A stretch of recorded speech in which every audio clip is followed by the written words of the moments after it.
오늘 우리 함께 나눌 말씀은 사도행전 2장의 말씀입니다.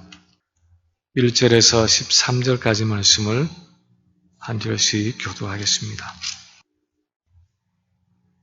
오순절 날이 이미 이름에 그들이 다 같이 한 곳에 모였더니 고련히 하늘로부터 급하고 강한 바람 같은 소리가 있어 그들이 앉은 온 집에 가득하며 마치 불의 혀처럼 갈라지는 것들이 그들에게 보여 각 사람 위에 하나씩 임하여 있더니 그들이 다 성령의 충만함을 받고 성령이 말하게 하심을 따라 다른 언어들로 말하기로 시작하니라.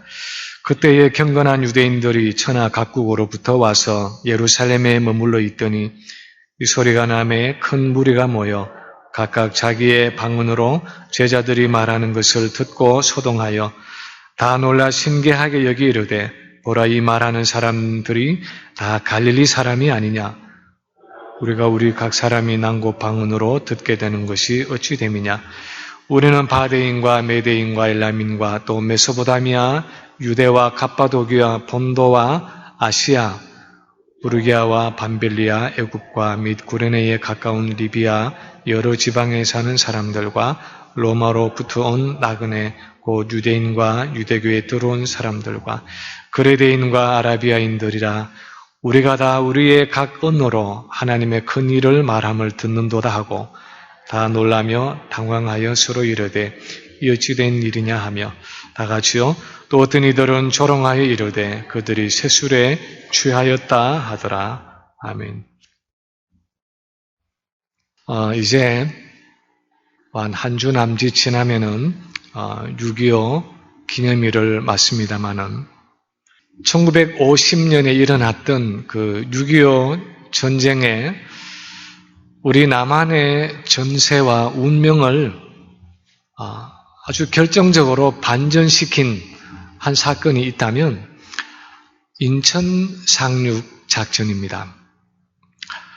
메가더 장군의 지휘 아래 인천에 상륙한 연합군은 이제는 거의 패색이 짙은, 그냥 두면은 이제는 전쟁에 패할 수밖에 없던 그런 전세를 역전시켜서 북진을 할 뿐 아니라 남아있던, 남한의 남쪽에 남아있던 적을 섬멸하는, 물론 나중에는 또 중공군이 개입을 해서 어쩔 수 없이 휴전하기는 했지만, 그러나 적어도 그 전세를 승리로 이끄는 결정적인 역할을 한 것이 인천 상륙 작전입니다.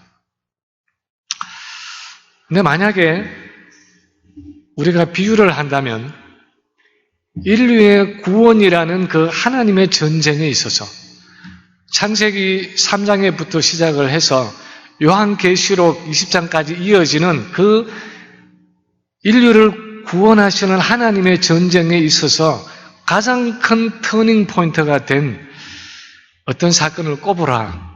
마치 인천 상륙 작전 같은 한 사건을 꼽으라 하면 오순절 성령 강림 사건이라 그렇게 말할 수 있습니다. 하나님이 이 세상에 보낸 메시아가 맥없이 십자가에 못 박혀 죽는 그 모습을 보면서 어쩌면 사단은 마음속으로 쾌재를 부르면서 이제 거의 다 끝났구나. 얼마 있지 않으면 내가 승리를 거두겠구나. 그렇게 생각했을는지 모릅니다. 그런데 십자가 사건이 있은 후에 3일 만에 예수님의 부활 사건이 있고 그 십자가 사건이 있은 지 50일째 되는 날 예루살렘에 성령이 임했을 때 하나님의 구속사에 있어서 엄청난 반전이 일어났습니다. 그 오순절에 오신 성령을 통해서 이 땅에 새로운 교회가 탄생하고 그 교회를 통해서 그동안 사단이 점령하고 있던 이 세상에 하나님의 나라가 회복되어지고 확장되어지는 아주 극적인 전환이 일어났습니다.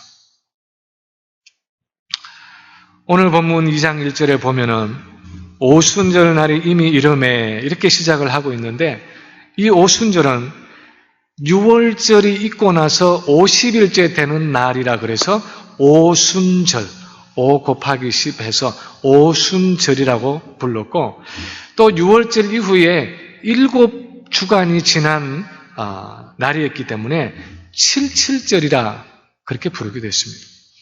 또 이 절기는 이스라엘 사람들이 이부작으로 짓던 농사 중에 보리 추수를 시작하는 시기였기 때문에 보리맥자를 써서 맥추절이라 부르기도 했고 또 초실절이라 부르기도 했습니다. 어쨌든 이 절기는 마치 우리 한국의 추석과 같고 미국의 추수감사절과 같은 이 유대인들의 추수감사절기였습니다. 우리 한글 성경에 오순절 날이 이미 이름에 하고 이렇게 기록된 본문을 만약에 직역을 하면 50일의 날이 완전히 채워짐에 하는 의미입니다. 그래서 영어 킹 제임스 버전을 보면 When the day of Pentecost was fully come이라는 완전히 채워졌다 하는 표현을 번역하고 있습니다. 이 말은 단순히 시간이 되어서 그냥 달력이 지나가서 그냥 유대인의 명절인 오순절이 왔다 하는 것하고는 굉장히 다른 의미입니다. 6월절로부터 50일이라는 추수의 절기가 찼다 하는 의미가 이 오순절 날이 완전히 채워짐에 이미 이름에 하는 그 표현 속에 들어있습니다. 예수 그리스도가 죽으신 것은 바로 6월절 어린 양으로 죽으셨고 6월절에 죽으셨습니다. 그런데 그 예수님이 6월절 어린 양으로 죽으신 그날로부터 50일이 차서 그 첫 추수의 열매를 거두는 오순절이 마침내 이름에 하는 의미가 이 속에 들어있습니다. 그래서 오순절에 성령의 오심은 예수님이 지상사역을 통해서 이루어 놓으신 그 구속사역의 열매를 처음으로 추수하는 사건이었습니다. 그래서 주님이 그 이전부터 내가 성령으로 세례를 베풀겠다 말씀하시던 그 보혜사 성령이 예수님이 이루신 그 모든 구속 사역의 축복을 가지고 마치 생수의 강같이 이 땅에 오신 사건이었습니다. 오늘 본문에 보면 예수님이 구속 사역의 열매를 가지고 오시는 이 성령이 마가의 다락방에 모여 있던 120명의 성도들 위에 임했을 때에 아주 특이한 세 가지 현상이 일어났던 것을 볼 수 있습니다. 그 당시 의사였던 누가는, 요즘도 그렇지만 의사는 참 지식층에 속하는 많이 배운 사람입니다. 그럼에도 불구하고 누가가 그 현상을 어떻게 그를 가지고 표현할 길이 없어서 그냥 가장 가까운 자연 현상으로 비유하고 있지만 사실 그것은 우리가 아는 것처럼 자연 현상 이상이었고 오히려 초자연적이고 영적인 성령의 성품과 사역을 보여주는 현상이었습니다. 그래서 오늘 사실 지난주가 성령 강림 주일이었습니다만은 오늘 우리가 이 본문을 통해서 성령이 임하셨을 때에 일어났던 그 현상들을 통해서 오순절 성령의 오심의 목적과 성격이 어떤 것인가 하는 것을 한번 나눠보기를 원합니다. 첫 번째로 오늘 이 본문에 나타나는 성령이 오실 때 일어났던 현상 가운데 보는 첫 번째는 오순절 성령은 교회와 성도에게 영적인 생명을 주기 위해서 오셨다 하는 사실입니다. 다른 많은 것 중에서 이 오순절에 오신 성령은 우리 교회와 성도에게 영적인 생명을 주기 위해서 오셨다는 것입니다. 오늘 본문 1, 2절에 보면 오순절 날이 이미 이름에 그들이 다 같이 한 곳에 모였더니 호련히 하늘로부터 급하고 강한 바람 같은 소리가 있어 그들이 앉은 온 집에 가득하며 하고 누가가 기록을 하고 있습니다. 실제로 그 120명이 앉아있는 오순절 그 다락방에, 마가의 다락방에 정말 그 지나가는 바람을 느낄 수 있었던 것인지 아니면 그냥 그 바람의 소리만 들은 것인지 알 수 없지만 누가는 오순절에 성령이 강림하셨을 때에 마치 요즘에 회오리 바람 같은 아주 급하고 강한 바람 소리가 온 집을 가득 채웠다. 그렇게 기록을 하고 있습니다. 바람이란 것은 성경 전체에서 성령의 사역을 나타내는데 흔히 쓰였던 자연현상이었습니다. 사실은 히브리어로 이 성령을 말하는 루하 하는 이 단어나 또 헬라어로 성령을 의미하는 이 푸뉴마라는 단어는 영하는 의미와 함께 그 속에 바람 또는 호흡하는 의미도 동시에 담고 있습니다. 그래서 성경은 사람의 영혼에 생기를 주는 그 성령의 신비로운 역사를 바람에 비유하고 있을 때가 많습니다. 만약에 신약의 한 예를 들면 요한복음 3장에 밤중에 예수님을 찾아온 니고데모에게 거듭남의 진리, 그러니까 성령께서 생명을 주셔서 새롭게 하시는 그 중생의 원리를 설명할 때에 예수님이 말씀하십니다. 바람이 임의로 불매 네가 그 소리를 들어도 어디서 오며 어디로 가는지 알지 못하나니 성령으로 난 사람도 다 그러하니라. 성령께서 거듭나게 하신 그 사람 또는 그 성령의 사역은, 그렇게 하신 성령의 사역은 마치 바람이 부는 것과 같다. 눈에 보이지 않지만, 보이지 않으면서도 나뭇가지를 흔들게 만들고 무슨 종이조각을 굴러가게 만들고 보이지 않으면서도 신비롭게 역사하는 그런 바람과 같은 자연현상을 성령의 신비로운 역사와 비교하고 있습니다. 아마도 이 바람을 죽어있는 영혼에 하나님의 생명을 주는 성령의 역사에 가장 직접적으로 표현하고 있는 한 구절이 있다면 에스겔서 37장의 말씀일 것입니다. 에스겔이 환상을 보았습니다. 어떤 골짜기에 이끌려 갔는데 거기에 아주 바싹 마른, 도저히 구제불능인 아주 바싹 말라있는 마른 뼈들이 가득한 그런 골짜기의 환상을 보았습니다. 그런데 그들에게 하나님의 말씀이 대언될 때, 그들에게 하나님의 말씀이 전해질 때에 그렇게 바싹 말라있던 마른 뼈들이 저절로 일어나서 서로 뼈가 맞추어져서 사람의 형상을 이루어더니 거기에 힘줄이 덮이고 살이 덮이고 가죽이 덮였습니다. 그래서 사람의 형체를 가지게 됐습니다. 그런데 사람으로 활동하기에는 아직도 충분하지가 않았습니다. 그래서 에스겔이 생기야 사방에서부터 불어와서 이 사망을 당한 자를 살게 하라 하면서 하나님의 말씀을 대언했을 때에 하나님의 생기가 바람처럼 사방에서 불어와서 그 사람들에게 들어가고 그제서야 그들이 하나님의 강력한 군대가 되었다 하고 에스겔이 기록하고 있습니다. 사실 에스겔이 환상으로 본 영적으로 죽어있는 이 뼈들, 그리고 그 뼈들이 살아나는 환상은 죽어있던 이스라엘의 생기를 불어넣으셔서 하나님의 군대인 교회를 만드시는 성령의 사역을 예표하는 것이었습니다.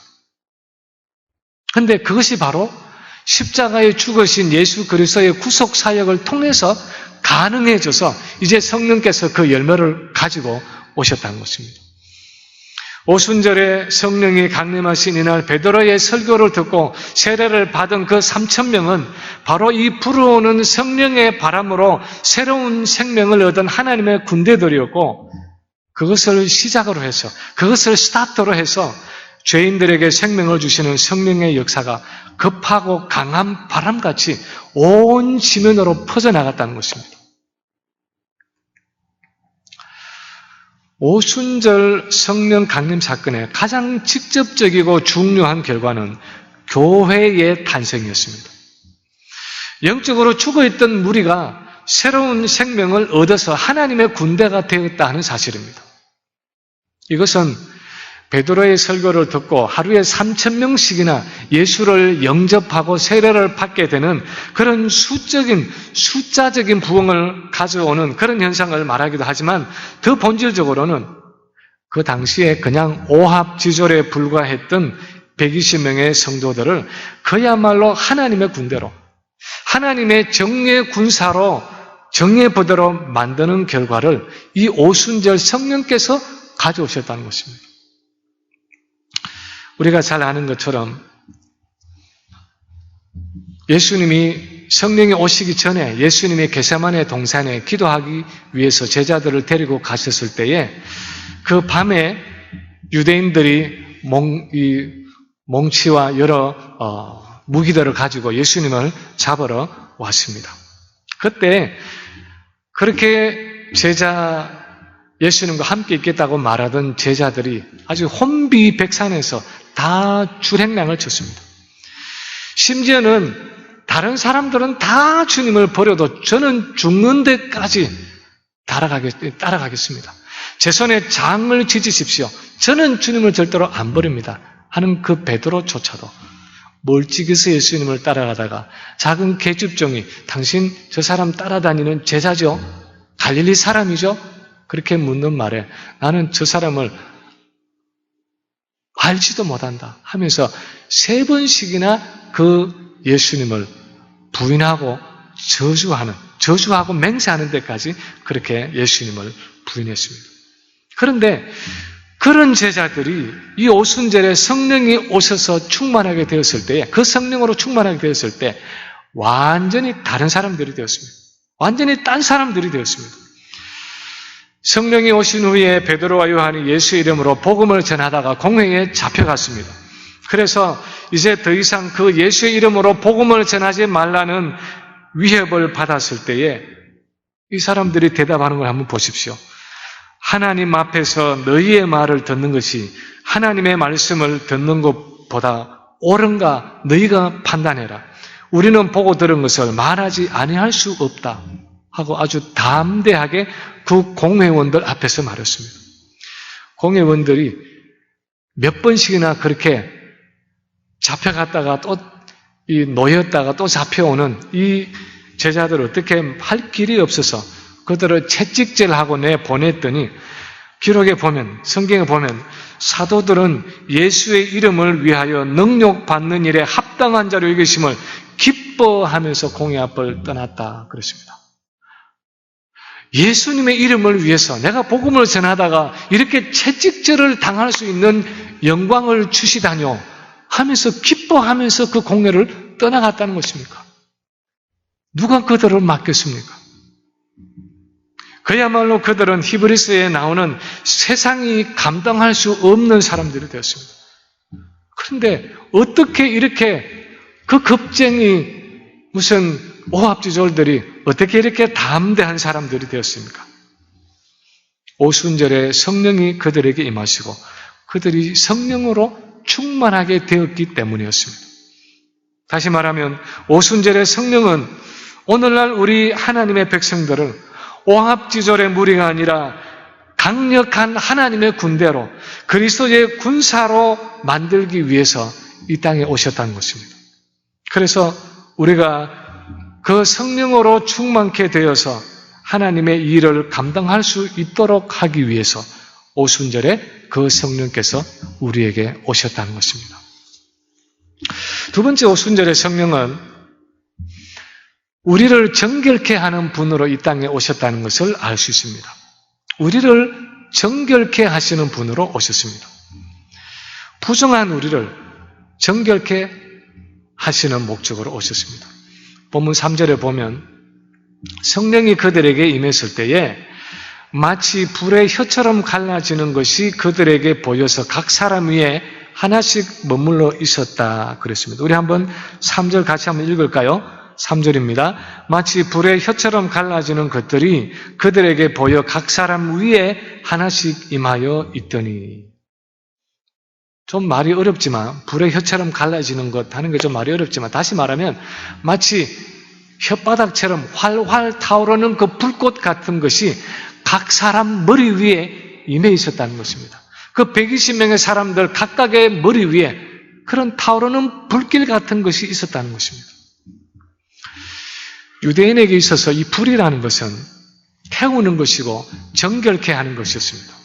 예를 들어서 이사야서 6장에 보면 우시야 왕 때 이사야 선지자가 성전에서 높이 들린 보좌에 앉으신 그 영광의 주님을 보았을 때 화로다 나여 망하게 되었도다. 나는 입술이 부정한 사람이요 입술이 부정한 백성 중에 거하면서 만군의 여호와이신 왕을 배웠음이로다 하고 그 앞에 엎드러졌습니다.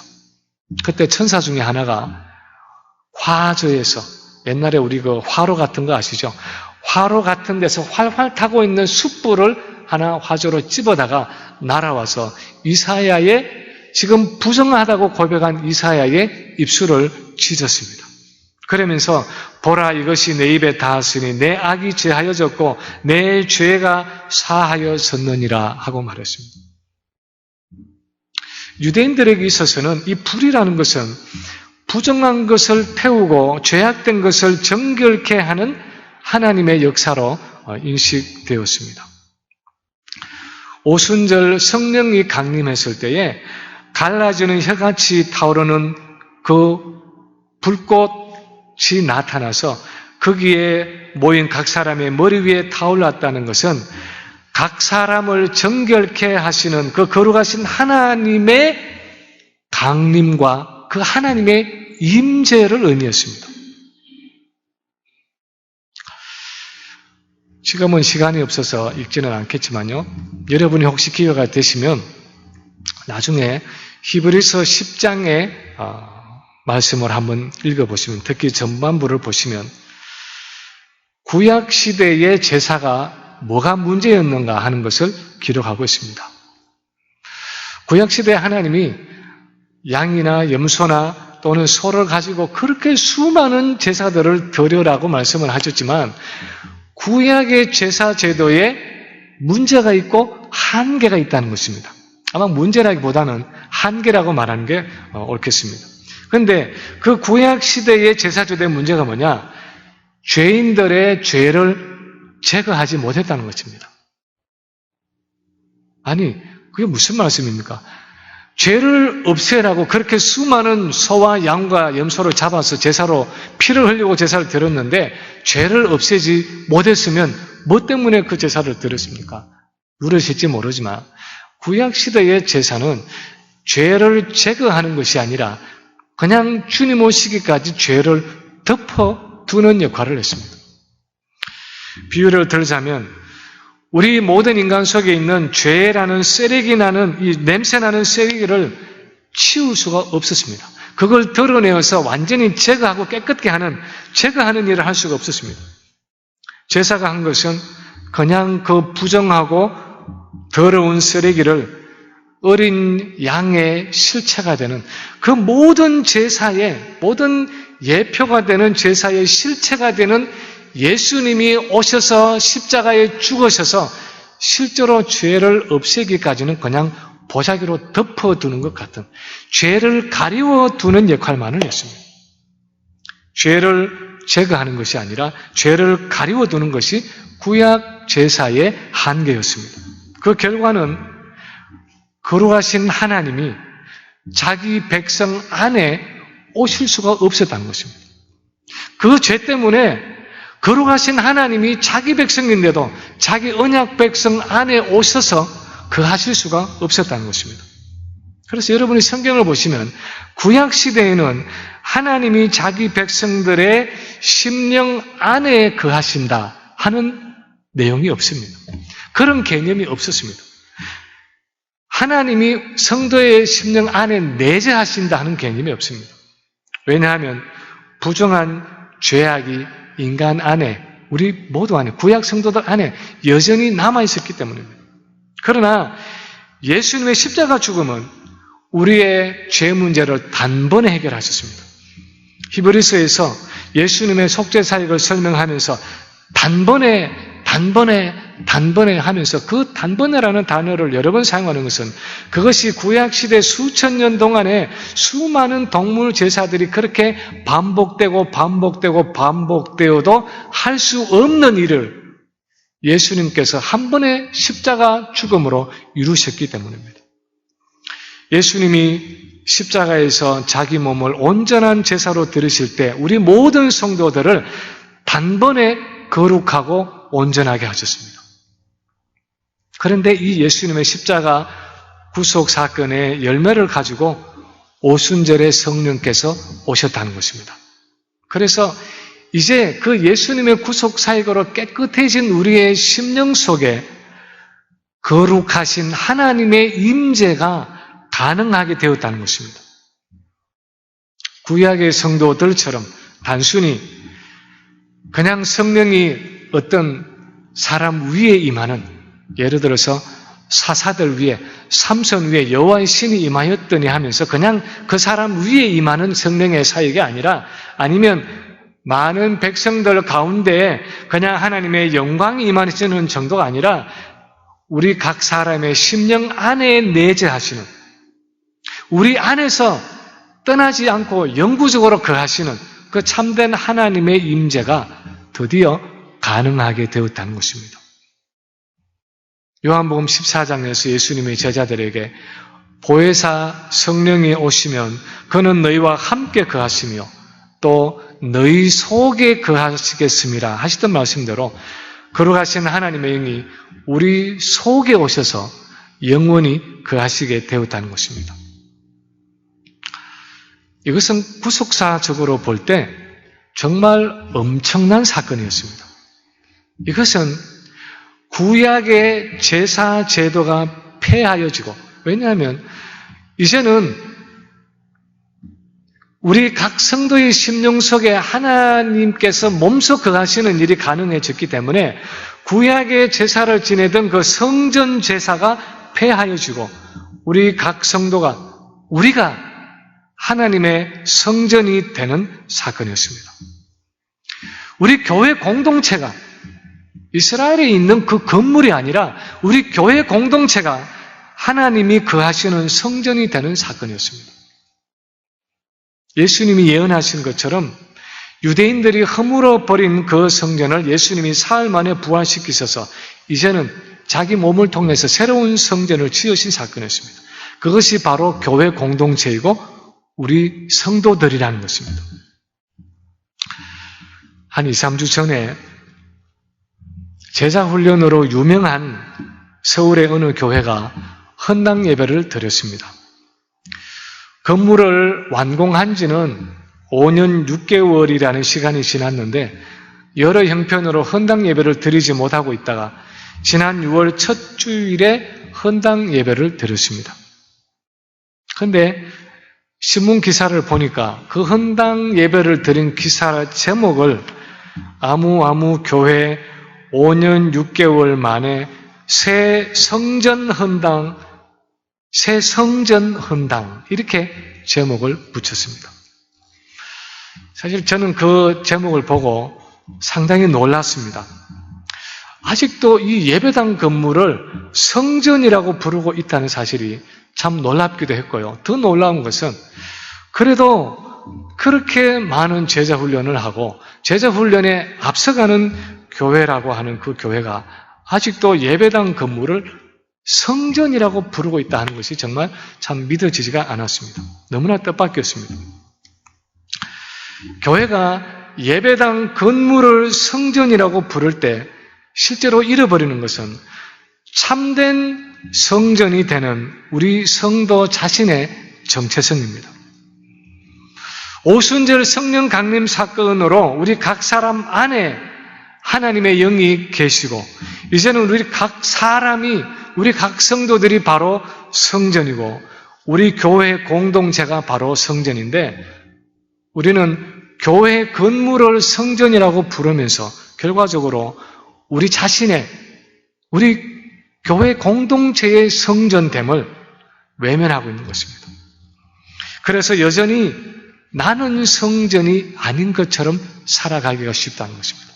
교회 건물을 성전이라고 부르기 때문에 나는 마치 성전이 아닌 것처럼, 성전 아닌 것을 성전이라고 부르면서 진짜 성전인 나는, 우리 교회 공동체의 사람들은 마치 성전이 아닌 것처럼 살아갈 수가 있다는 것입니다. 내 안에 거룩하신 하나님의 영이 임하셔서 불같이 타오르고 있고 그래서 날마다 나를 거룩하게 하시고 정결하게 하시고 나를 부정한 이 세상 가운데서 거룩한 성전으로 살아가게 하시는데도 우리는 교회 건물을 성전이라고 부르면서 나 자신의 성전됨을 자의반 타의반 외면하면서 살아갈 수 있다는 것입니다. 세 번째로 오순절 성령의 오심은 온 열방에 그리스도의 복음을 전하는 일이 시작되었음을 말하고 있습니다. 오순절에 성령이 임하셨다는 것은 이제는 온 열방에, 그냥 이스라엘 백성들뿐 아니라 온 열방에 그리스도의 복음이 전해지는 시대가 왔다는 것을 보여주는 사건이었습니다. 4절에 보면 우리 한번 4절을 같이 한번 더 읽겠습니다. 그들이 다 성령의 충만함을 받고 성령이 말하게 하심을 따라 다른 언어들로 말하기를 시작하니라. 그들이 다른 언어들로 말하기를 시작했다 했는데 배우지 않았으면서 다른 언어들로 말하게 된 이 언어, 이 방언은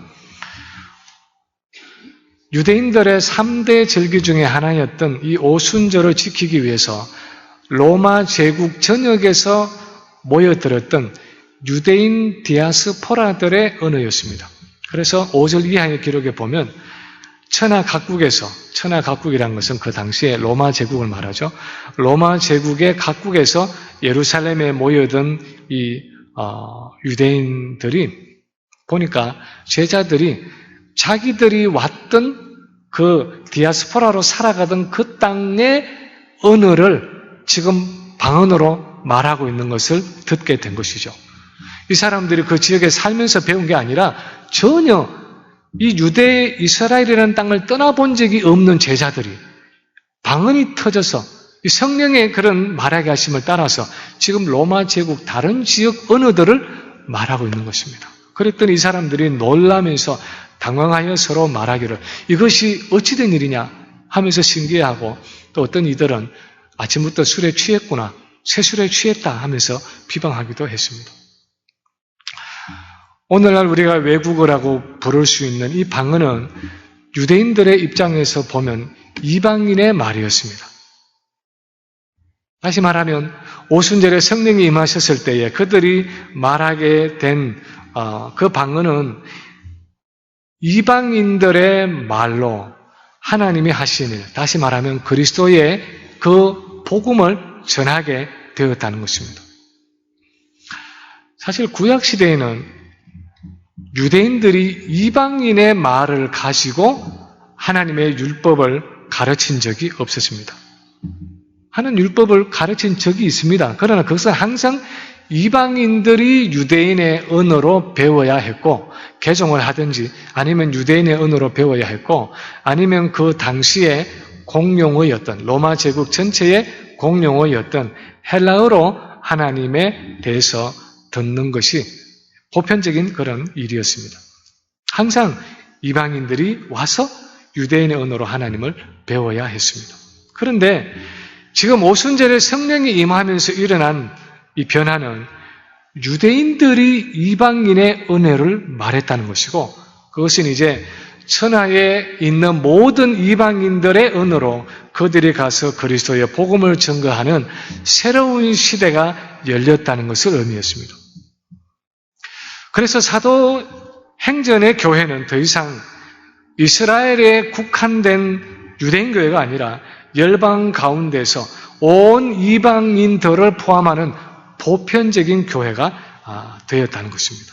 나라와 민족과 언어와 무슨 문화와 관계없는 보편적이고 우주적인 교회의 시작을 의미하는 사건이 바로 이 오순절 성령 강림 사건이었습니다. 그래서 오늘날 우리가 교회가 오순절 성령 강림 사건으로 태어났다, 생겨났다 그렇게 말할 때마다 그 사건이 가지고 있는 교회의 선교적인 성격을 떼놓을 수가 없습니다. 그것이 개인이든 그것이 가정이든 교회든 오순절에 성령이 생명을 주시고 정결케 하신 그 개인과 교회는 이제 성령께서 선교라는 온 열방의 복음을 전하는 선교라는 그 목적을 위해서 사용하시는 도구라는 것입니다. 그래서 성령이 거하시는 개인이나 공동체는 그 선교적인 사명을 떠나서는 존재할 수 없다는 것입니다. 사도신경 성경 공부를 위해서 어제 제가 한 책을 읽는 중에 지금 한국의 모세골 공동체, 여러분 들어보시는지 모르겠는데요. 모세골 공동체의 임명수 목사님이라고 하시는 분이 쓰신 책을 읽게 되었습니다. 사도행전 학교 하는 그분의 책이 있는데 거기에서 참 마음에 찔리는 한 글을 읽게 되었습니다. 제가 이 글을 한번 여러분께 읽어드리기를 원하는데요. 여러분이 들으시면서 이 글을 통해서 지금 뭘 말하고자 하는지 한번 여러분이 곰곰이 생각을 해보시기를 바랍니다. 다른 글에서 번역을 해서 하면 이분이 싫으신 것 같은데요. 이렇게 쓰고 있습니다. 파손 사고가 자주 일어나는 어느 해안에 볼품없고 작은 인명구조대가 있었습니다. 건물이라고는 오두막 한 채와 작은 보트가 전부였습니다. 그러나 헌신적인 몇 명의 회원들은 자기 몸을 돌보지 않고 밤낮으로 바다를 지키면서 유실된 자들을 찾아다녔습니다. 많은 생명들이 이 작고 훌륭한 구조대에 의해서 구조되었고 그로 인해 이 구조대는 유명해졌습니다. 구조된 사람들 중 몇몇 사람들과 인근 지역 사람들은 구조대의 사업을 뒷받침하기 위해서 자신들의 시간과 돈을 제공했습니다. 그래서 새로운 보트들을 더 구입하고 새로운 구조대원들을 더 훈련시켰습니다. 그리해서 작은 구조대가 점점 더 커지게 되었습니다. 그런데 인명구조대에 가입한 새 회원들 중에 어떤 사람들은 건물이 너무 볼품없고 시설이 너무 빈약하다고 불만을 토로했습니다. 그래서 그들은 비상용 간이 침대를 훌륭한 침대로 바꾸고 확장된 건물 안에 새로운 훌륭한 새 가구들을 가져다 놓았습니다. 오래지 않아서 그 구조대는 회원들을 위한 멋진 회합 장소가 되었습니다. 그들은 그곳을 일종의 클럽처럼 사용하면서 건물을 아름답게 치장하고 멋있게 꾸몄습니다. 회원들은 인명구조를 위해 바다에 나가는 일에 점점 더 관심을 잃게 되었고 어떤 이들은 클럽의 인명구조가 별로 즐거운 일이 아닌데다가 클럽 회원들의 활동에 방해가 된다면서 구조활동을 그만두기를 원했습니다. 일부 회원들은 인명구조야말로 그들의 가장 중요한 목적이라고 하면서 계속 인명구조대라고 불러야 한다고 주장했습니다. 그러나 투표 결과 일부의 회원들은 패배했으며 만일 그들이 조난당한 사람을 구조하기 원한다면 아래편 해안에서 그들 나름대로의 인명구조대를 새로 세워야 한다고 통고받았습니다. 그 중간에 조금 더 있습니다만 생략을 하고 제일 마지막 문단을 제가 읽겠습니다. 결론이 되는 문단이 이 문장입니다. 그 바다에서는 여전히 파손 사고가 자주 일어나고 있지만 대부분의 사람들은 그대로 죽어가고 있습니다. 이 이야기는 테오도르 웨델이라는 사람이 현대 교회의 아이러니컬한 모습을 비유로 설명한 글입니다. 오순절에 성령이 임하심으로 전도와 선교의 사명을 가지고 태어난 교회가 이제는 그 가장 본질적인 사명인 영혼을 구원하는 일에 점점 더 무관심해지고 점점 더 무능해진 그 모순된 실상을 이 이야기를 통해서 풍자적으로 꼬집은 것입니다. 그러나 오늘 이 성경 본문이 가르치는 것은 오순절에 성령이 임함으로 시작된 교회는 태어나면서부터 미셔널 처치, 선교적인 교회로 존재하기 때문에 영혼 구원이라는 그 사명을 감당하지 못하면 사실상 교회로서의 존재 가치가 없다는 것입니다. 생명이 없는 교회이고 죽은 교회라는 것입니다. 그냥 소셜 클럽에 불과한 교회라는 것입니다. 이제 말씀을 마칩니다.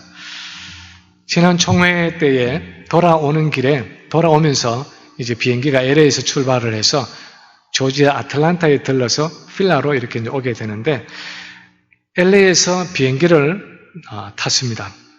근데 옆에 어떤 허름한 옷을 입은 백인 여자분이 앉게 되었는데 제가 보기에는 한 60 중반쯤 되어 보이는 참 평범한 그런 분이 앉았습니다. 어떻게 보면 좀 남루한 옷을 입은 그런 분인데 이제 여자분이고 또 비행기 옆이니까 그냥 각자 일을 하면서 책을 읽기도 하고 또 앞에 TV를 보기도 하면서 이렇게 시간을 지나갔는데 중간에 이제 기내에서 스낵을 주는 시간이 되었습니다. 근데 이분이 제게 말을 걸어 왔습니다. 뭐라고 말하냐면 자기 가방에서 티를 꺼내면서 아주 티가 이렇게 많이 들어있는 이 플라스틱 백을 꺼내면서 자기가 지금 가지고 있는 굉장히 아주 그 맛있는 티가 있는데 한번 티 맛을 보겠느냐 그렇게 얘기를 했습니다. 그러니까 아마 우리 얼벌 티 같은 그런 것들을 이제 이렇게 담아가지고 왔는데 아주 맛있는 티니까 한번 맛을 보겠느냐 그래요. 그래서 제가 한번 그러면 맛을 보자고 그랬습니다. 그랬더니 이분이 안쪽에 앉은 저를 위해서 뜨거운 물을 이제 주문해 주고 또 이제 스낵도 자기가 주문을 해 주면서 이제 제가 티백을 넣어서 이제 티를 마시게 됐는데 물었습니다. 티 맛이 어떠냐? 그래서 참 향긋하고 티가 참 좋았습니다. 그래서 참 티 맛이 좋다 이렇게 얘기를 하면서 자연스럽게 이제 여러 대화를 이어가게 되었습니다. 근데 이제 결론은 많은 시간이 없어서 좀 아쉽게 헤어졌지만 결론은 뭐냐면 이분은 하와이에 사는 분입니다.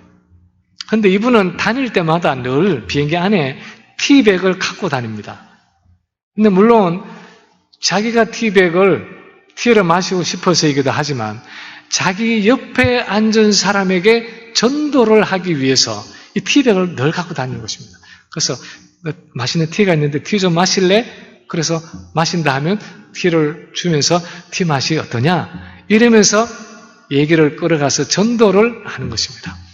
근데 그날은 불행하게도 동양인 목사가 옆에 앉아서 그 목적을 달성하지는 못했지만 근데 정말 제게는 깊은 인상을 주었습니다. 왜냐하면 얼마나 자연스럽고 또 얼마나 따스하게 그렇게 대화를 주도해 가는지 이제 시간이 얼마 남지 않아서 긴 얘기를 못하고 그분은 오하이오로 가는 비행기를 찾으러 가고 저는 또 이제 필라로 오는 비행기를 찾는다고 이제 그렇게 아쉽게 헤어졌지만 그 인상이 필라로 돌아오는 비행기에서 제 마음에 내내 남아 있었습니다. 물론 표현할 수 없지만 무언가 그 여자분 안에 역사하시는 그 참 따스한 성령의 임재를 느낄 수가 있었습니다. 그러면서 비행기에 오면서 나도 그리고 우리 모든 성도들도 우리 모든 그리스도인들이 정말 이렇게 복음을 전하고 영혼을 구원하는 일이 우리의 생활이 될 수 있으면 그냥 우리 일상생활이 되어서 자연스럽게 어디를 가든지 마치 티백을 꺼내서 얘기를 이어가면서 복음을 전하듯이 그렇게 살아갈 수 있으면 얼마나 좋을까 하는 생각을 해보았습니다. 많은 것을 이루지 못하고 위대한 일을 하지 못한다고 할지라도 내 생활 속에서 온 열방의 그리스도의 복음을 전하는 그 일이 내가 해야 할 일이라는 우리 교회가 해야 하는 일이라는 그 사실을 기억하고 끊임없이 관심을 가지고 기도하면서 내가 할 수 있는 작은 노력을 기울여 갈 수 있다면 그것은 아마도 오순절에 오신 성령께서 우리 안에서 역사하고 계시기 때문일 것입니다. 그분이 우리에게 끊임없이 그리스도의 생명을 공급해 주시고 우리의 이기적인 죄악을 불태우시고 우리 안에 충만케 하셔서 우리로 하여금 그리스도의 마음을 품게 해 주시기 때문일 것입니다. 이제 지난주에 성령 강림 주일을 보내면서 비록 오늘이 성령 강림 주일은 아니지만 그 성령 강림절을 보내면서 이 목적을 위해서 성령께서 우리에게 오순절에 오신 것을 기억하고 날마다 그 성령으로 충만케 되어서 우리 사도들이 그 성령으로 충만케 된 것처럼 우리도 그 성령으로 충만케 되어서 우리를 통해서 하나님의 거룩하신 뜻이 이루어지는 우리 개인과 또 우리 자녀들과 우리 교회들이 될 수 있기를, 우리 교회가 될 수 있기를 주님의 이름으로 간절히 축원합니다.